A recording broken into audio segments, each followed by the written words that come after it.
സാരമായ പ്രശ്നം ഉണ്ടാകുമ്പോഴേക്ക് ഇപ്പൊ സിഹിറാണോ ഏത് മൂല്യാരുടെ അടുത്തൊക്കെ പോവാന്ന് അങ്ങനെയല്ല ചിന്തിക്കേണ്ടത് എന്നാണ്.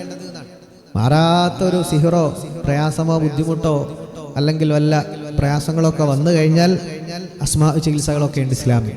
ഇതില്ല എന്ന് പറയാൻ പറ്റൂല, അതൊക്കെ അസലുള്ളത് തന്നെയാണ്. അതിനനുസരിച്ചുള്ള മുഅ്മിനീങ്ങൾ അത് ചെയ്താൽ അതിന് ഫലം ഉണ്ടാകും. അതേസമയം ചെറിയൊരു പ്രശ്നമുണ്ട് തോന്നുമ്പോഴേക്ക് ബസ്സും വിളിച്ച് കാറും വിളിച്ച് പോവാണ്, ഏതോ ഒരു സ്ഥലത്തൊരു മൂല്യാരുണ്ട് അങ്ങോട്ടൊരു പാച്ചിൽ. അങ്ങനെ ചെയ്യേണ്ടെന്നാണ് മുഅ്മിനീങ്ങൾ മനസ്സിലാക്കേണ്ടത്. തവക്കുൽ വേണം നമുക്ക്. ഞങ്ങൾക്ക് മാരകമായിട്ടുള്ള വല്ല അസുഖങ്ങളും ബുദ്ധിമുട്ടും എന്താണെന്ന് അറിഞ്ഞുകൂടാ. അങ്ങനത്തെ ഒരു അവസ്ഥ, വീട്ടിൽ താമസിക്കുമ്പോൾ തീരെ സമാധാനം കിട്ടുന്നില്ല, അങ്ങനെ പല കോലത്തിലുള്ള സിഹിർ ശൈത്താനിയായ ബുദ്ധിമുട്ടുകളൊക്കെ ഉണ്ടാകും.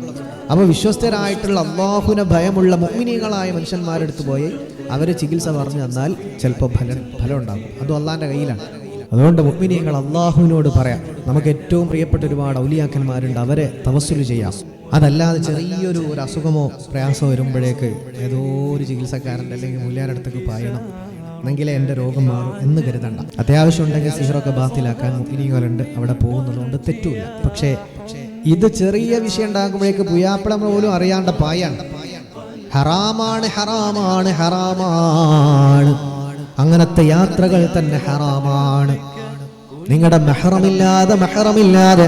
മെഹറമില്ലാതെ സുന്നത്തായ ഉംറക്ക് പോലും പോകൽ ഹറാം. അപ്പൊ അത്രക്ക് കൃത്യമാണ് ദീനിന്റെ ഓരോ നിയമങ്ങൾ. അപ്പൊ എന്തെങ്കിലും കേൾക്കുമ്പോഴേക്ക് അങ്ങോട്ടും ഇങ്ങോട്ടും പായ ആവശ്യമില്ല. ബിസ്വബരി വസ്സലാ, നിങ്ങൾ ക്ഷമിക്കുക, അല്ലാഹുവിനോട് നിസ്കരിച്ചുകൊണ്ട് സഹായം തേടാന്നാണ് അല്ലാഹു ഖുർആനിൽ പറഞ്ഞത്. നബി സല്ലല്ലാഹു അലൈഹി വസല്ലം തങ്ങൾ മഹത്തുക്കളൊക്കെ അതാ പഠിപ്പിക്കുന്നത്. അതുകൊണ്ട് ചെറിയ ചെറിയ പ്രശ്നങ്ങളൊക്കെ ഉണ്ടാകുമ്പോൾ ഒന്ന് ക്ഷമിക്കുകയും അള്ളാഹുവിനോട് നിസ്കാരത്തിലൂടെ അള്ളാഹുവിനോട് സഹായം തേടുകയും ചെയ്താൽ ഇൻഷാ അല്ലാഹ് നമ്മുടെ കാര്യങ്ങളിലൊക്കെ അള്ളാഹു ഒരു ഫതഹ് നൽകും.